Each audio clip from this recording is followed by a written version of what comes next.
হ্যাঁ পাইলসের জালে তো আজ মাছ পাওয়া যাবে অনেক।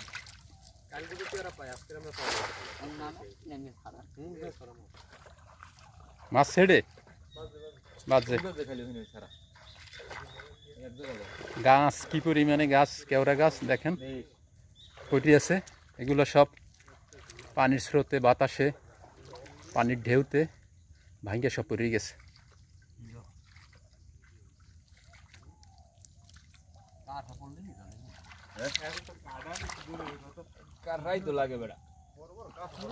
কাঁকড়া কাঁকড়া তো শীতে খাইতে খুব মজা, গলদা চিংড়ির মতো। গলদা চিংড়িতে যে স্বাদ, কাঁকড়া সেম স্বাদ। কি আছে যেন কি লাভ দিল দেখলাম,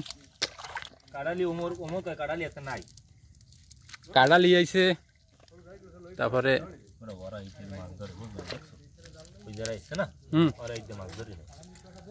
ও কোথায় গেছিলাম, ওরা যাবে সামনে, এই লেগে কই তাইলে এই মুহূর্তে আর সামনে যাবো না। নতুন মাছ পাইতেছে শীতেরই না, এই জন্য ভাই এইটা তো ভালো কাটালি উঠছে। হ্যাঁ বেশ কয়েকটা কাটালি উঠছে। ওই যে মাছ আছে, মাছ আছে, মাছ আছে ভাই। মাছ ঠান্ডা না, ঠান্ডায় তো টেহের দিকেই থাকবে। শীতে এই যে এক খাইতে কতগুলো মাছ উঠছে, এই দেখ এক খাইতে অনেকগুলো মাছ উঠছে এই জায়গায়। দেখছো ওমরের কি অবস্থা, এক খাই কিন্তু অনেকগুলো উঠছে।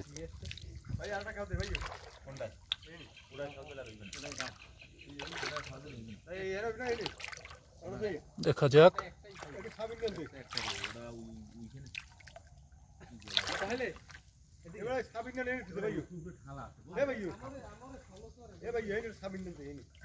লারা যাচ্ছে এটা যদি ওমর আদলে তুই ভাই কোনায় এইদিকে এই গাছের গোড়াটায় অনেক বড় গাছ দেখেন, গাছের গোড়া হাতে বাজে না, তাইলে ওই লারা দিচ্ছে না জাল দিয়ে।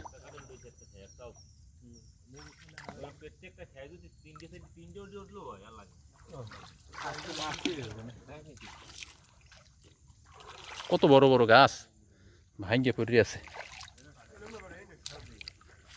ওকে এটার মধ্যে নাই, ওগুলি দেখতে আমরা আজকের এরকম ছোট ছোট যে গাতা বা গর্ত বা নালা যাই বলেন, যেই যা বলেন, এই সমস্ত গাতার ভিতরে আজকের আমরা মাছ ধরবো। কারণ শীতের দিনে নদীর যে মাছ উপরের অংশে আসে আর সেই ছোট ছোট গর্তের ভিতরে, নালার ভিতরে থাকে। ওই যে কাটালি মাছ ধরলো, আচ্ছা আমি নিতে আসি, একটা ধরলো উপরে রাখলো। মাছটা কই গেল, আমি একটু হাতে নিই আপনাদেরকে একটু দেখাই। আসলে মাছগুলো সব ডিম যুক্ত, ডিম